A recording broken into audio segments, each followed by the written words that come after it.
Prezadas amigas, prezados amigos, como estão todos? Esperamos encontrar todos bem, fazendo as suas meditações, os seus pensamentos positivos para a nossa vida.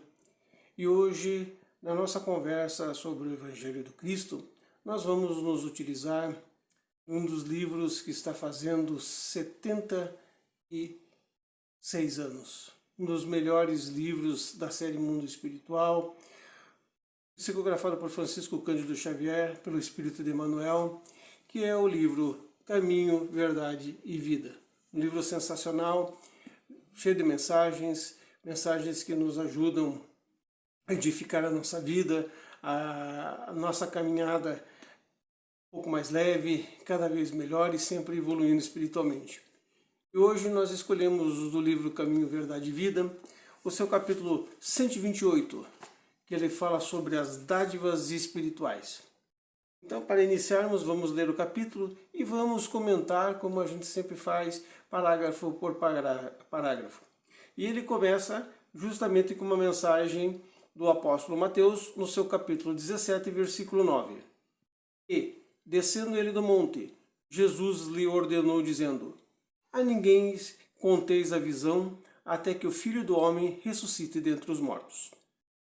Se o homem necessita de grande prudência nos atos da vida comum, maior vigilância se exige da criatura no trato da esfera espiritual.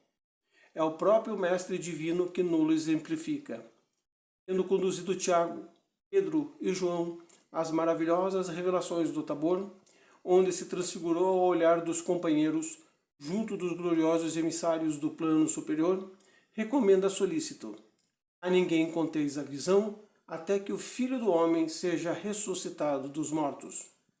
O Mestre não determinou a mentira, entretanto, aconselhou-se guardasse a verdade por ocasião oportuna. Cada situação reclama certa cota de conhecimento. Sabia Jesus que a narrativa prematura da sublime visão poderia despertar incompreensões e sarcasmos nas conversações vulgares e ociosas. Não esqueçamos que todos nós estamos marchando para Deus, salientando-se, porém, que os caminhos não são os mesmos para todos. Se guardas contigo preciosa experiência espiritual, indubitavelmente poderás usá-las todos os dias, utilizando-as em doses apropriadas, a fim de auxiliares a cada um dos que te cercam na posição particularizada em que se encontram. Mas não barateies o que a esfera mais alta te concedeu, entregando as dádivas às incompreensões criminosas, porque tudo o que se conquista do céu é realização intransferível. Então, meus caríssimos irmãos, minhas caríssimas irmãs, essa mensagem de Emmanuel nesse capítulo 128 do livro Caminho, Verdade e Vida nos incentiva exatamente aqueles dons espirituais que nós temos e que todos nós assim o possuímos. Às vezes as pessoas, e a gente até pode se colocar nessa posição mesmo, se exagera nesses dons espirituais.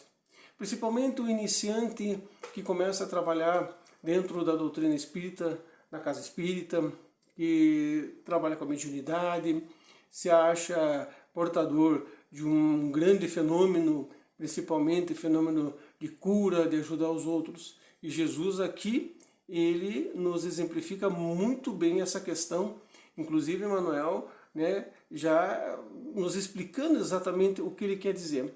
Então, já no primeiro parágrafo, ele já nos elucida: se o homem necessita de grande prudência nos atos da vida comum, maior vigilância se exige da criatura no trato da esfera espiritual.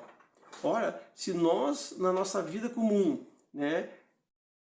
temos maior vigilância nos nossos atos, ou assim deveria ser, nos nossos atos, nas nossas atitudes, na esfera espiritual, nos conhecimentos espirituais que nós conseguimos, nós temos que ter muito maiores vigilâncias, para que a gente não comece a se exacerbar acima das outras pessoas, principalmente aqueles que nos pedem auxílio.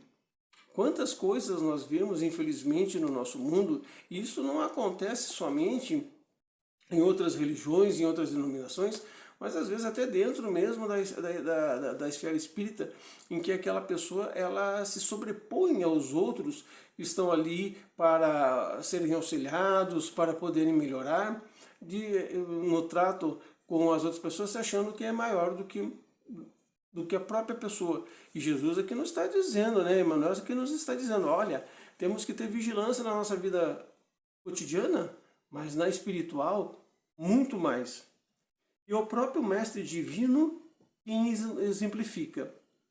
Ele dá um exemplo aqui, né, que ele tendo conduzido os apóstolos Tiago, Pedro e João às maravilhosas revelações do Monte Tabor, onde houve a transfiguração, onde Jesus ali, né, chama para mostrar de um lado o espírito de Elias, no outro o espírito de Moisés, mostrando de que a vida continua, de que a espiritualidade ela é eterna e que os mestres sempre estão conosco. Ele nos coloca uma grande lição aqui, né?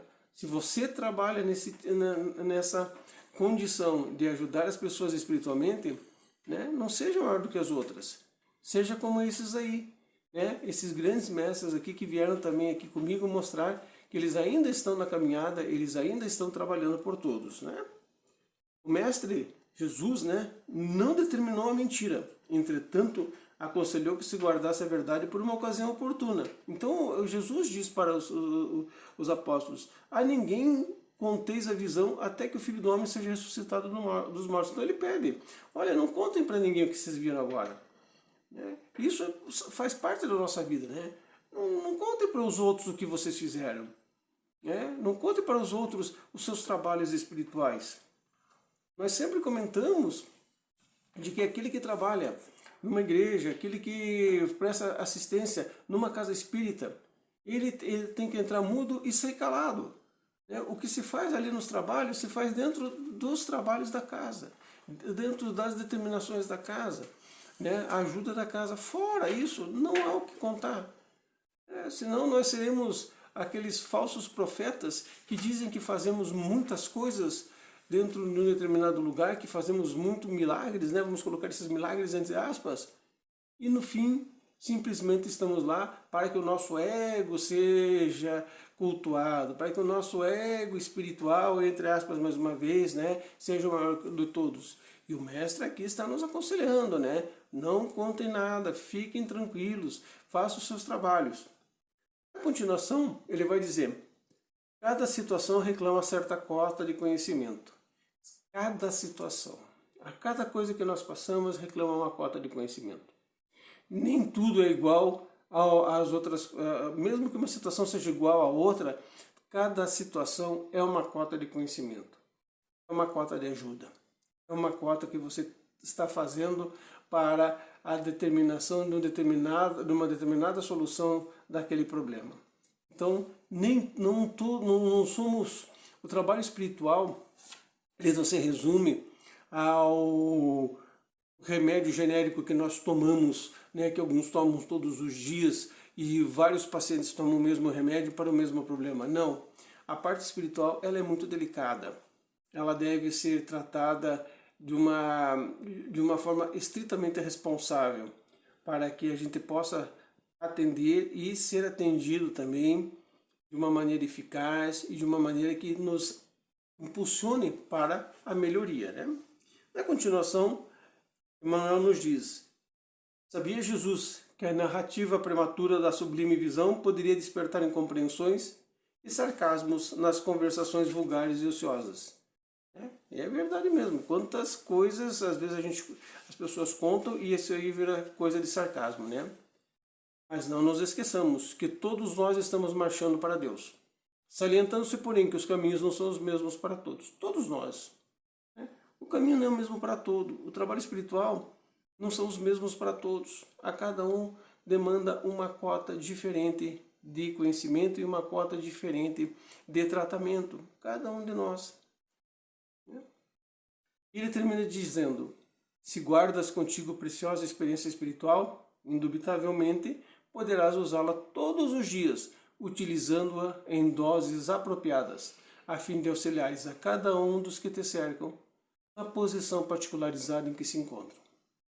Não mas não barateis a esfera mais alta que te concedeu, entregando a dádiva a incompreensões criminosas, porque tudo o que se conquista do céu é realização intransferível. Então, guarde para você a tua experiência espiritual. Se você quer repartir com as outras pessoas para auxiliá-las, né? Aqui Jesus nos recomenda, através de Emmanuel, doses homeopáticas para cada um. Ouvir muito mais do que falar. Procurar fazer o melhor possível para com as pessoas. Procurar se melhorar com as pessoas. Isso são experiências espirituais intransferíveis das nossas vidas. E que deve ser assim para a nossa evolução espiritual. Então hoje você está aí, né, procurando um tratamento, você pode ter certeza que assim que a sua melhora se efetivar, a sua experiência espiritual é cada vez maior e você terá muito que ajudar as outras pessoas. Paz e prosperidade a todos. Até uma próxima oportunidade. Que Jesus nos abençoe sempre. E o meu muito obrigado.